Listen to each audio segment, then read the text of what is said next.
어머나, 결혼정보업체를 믿었는데 김묘성 기자님 아직 짝을 못 만나신 거군요, 지금. 짝을 만났는데 문제가 생긴 이야기입니다. 어느 30대 후반의 여성이 겪은 일인데요. 지난 2022년 2월에 30대 후반 이 여성이 270만 원을 내고 한 대형 결혼정보 업체에 가입을 합니다.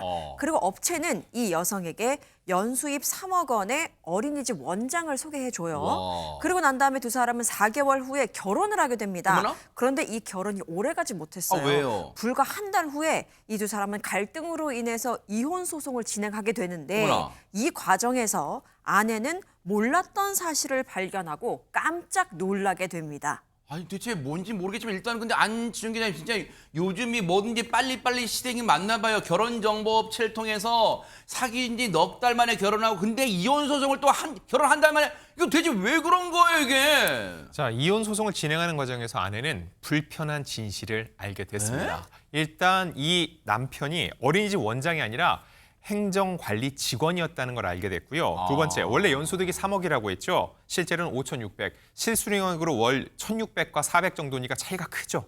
그리고 이 어린이집은 남편 부모의 소유였는데 남편이 원장인 척 업체에 등록을 했다는 거죠. 그래서 아내는 이 결혼정보업체가 배우자감을 제대로 검증하지 않은 책임이 있다면서 이 업체를 상대로 손해배상 청구 소송을 제기한 겁니다. 듣고 보니까 이 여성분 그러니까 이혼 소송 과정이니까 아직은 아내라고 칭해 볼게요. 그러면 아내의 말이 다 일리가 있는 것처럼 들리는데요. 장유미 변호사님. 그런데 법원의 생각은 달랐습니다. 네? 법원 1, 2심 과정 중에서 패소한 거는 결혼정보업체가 아닌 아내였고요. 그러니까 이 아내분은 억울하니까 대법원까지 갔지만 대법원에서도 마찬가지 결론이 나왔습니다. 왜요? 왜 그러냐면 이런 부분이 있었습니다. 실제로 이 어린이집의 원장은 아니었어요. 그렇지만 법원은 이런 점을 중점적으로 뭘까요? 판단했습니다.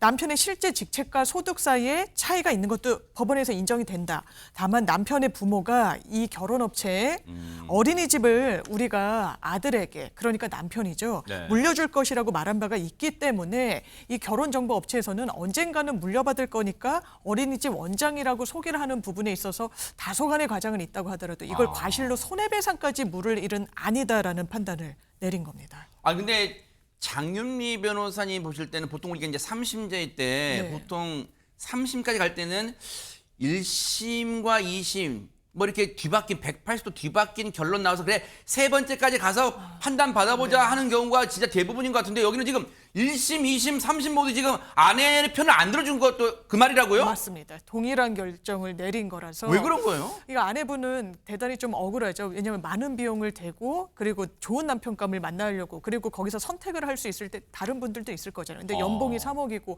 어린이집 원장이라고 하니까 사실 선택에 대단히 주요한 잣대가 됐던 것은 맞는 것 같은데 일단 결혼정보업체와 관련해서는 그렇습니다. 이 기본적으로 어느 회사를 다니거나 뭐 대기업을 다니거나 중소기업이나 이렇게 연봉을 크로스로 체크할 수 있는 직종이 아니었던 거예요. 그러겠네요. 일종의 자영업이잖아요. 그러니까 결혼정보업체에서는 우리가 이걸 점검하는데 한계가 있다. 우리가 국세청도 아니고 맞아요. 어떻게 들여다볼 수 있는 행정력이 있는 것도 아니고 인원을 고용해서 하더라도 진실에는 접근하는데 상당한 제약이 있고 그렇기 때문에 안내를 별도로 한다는 거예요. 이게 회사원이 아니라 자영업자와 교제를 하게 되면은 이 사업자 같은 경우에는 소득은 직접 본인이 정확하게 교제 중에 확인하셔야 되는 부분이다라고 안내까지 안내를 별도로 하는군요. 한다라는 거예요. 그렇기 때문에 결과적으로는 결혼정보업체의 손해배상 책임을 물리지는 않았습니다. 그렇군요. 결혼정보업체 물론 결혼정보업체도 난감했을 거. 아이고 세상에 이런 일이 나 그냥 믿고 그분을 믿고 이렇게 소개시켜드렸는데 이런 일이 생기다니 당황했을 것 같은데 어쨌든 법원의 판단은 1심, 2심, 3심 모두 아내의 손을 들어주지 않았어요. 그런데 갑자기 쓸데없는 궁금증인지 모르겠지만 재판을 1심, 2심, 3심을 받다면 이게 형사사건이 아니니까 변호사를 선임해야 될 거 아니에요. 그럼 변호사 비용 대체 얼마를 쓴 거예요, 이 아내분은? 그러니까요. 이 소송의 결과도 그렇습니다만 여러 가지 측면에서 그래서 이 아내분 굉장히 억울함을 토로하고 있습니다. 실제 어린이집 원장이 되려고 하면은요 국가 자격증이 필요하다고 하는데 남편은 그 자격증도 없었다는 거예요. 더군다나 그 양육비도 5,600만 원을 기준으로 해서 이제 책정이 되는 것이고 더군다나 패소해서 방금 말씀하셨다시피 변호사 비용까지 물어야 되는 처지가 됐으니 얼마나 억울한 마음이 들겠습니까? 아, 근데 지금 이 아내분은 어쨌든 속아서 뭔가 자기 입장에서 봤을 때 속아서 결혼한 것도 분한데 지금 양육비, 지금 장유미 변호사님 양육비? 소개받고 넉 달 만에 결혼했고 결혼한 지 한 달 만에 이혼 소송하게 됐는데 지금 양육비란 얘기 혹시 복중에 지금 태아가 있다는 거예요? 그래 보이는 거죠. 왜냐면 한 달 만에 이혼을 했기 때문에 아마 태어나지 않더라도 태아에 대해서도 이 양육 책임은 지는 거니까요. 이혼을 하게 되면 이혼의 어떤 그 청구 여부 그리고 재산 그리고 미성년 자녀에 대한 이 해결책이 재판 과정에서 되는 건데 이 아내분은 또 억울한 게 연봉 3억이라고 이야기를 해서 뭐 아이를 갖고 이럴 때 여러 계획이 있었을 거잖아요. 그런데 이혼을 하게 되면 양육비 급감표라는 게 있습니다. 여기에 100% 구애받는 건 아니지만 대략 그 수준에서 되는 거예요. 그때 아빠의 급여, 엄마의 급여 그래서 그 구간별로 이 한 아이에게 들어가는 비용이 산정이 되는데 이게 원래 3억이 아닌 실제로 본인의 급여인 연봉 5,600만 원을 기준으로 하니까 이 아내분은 상당히 본인이 기대했던 양육비도 못 받게 됐다는 점을 토로하고 있는 겁니다. 근데 주제 넘은 오지랖 넓은 얘기인지 모르겠지만 이쯤 되면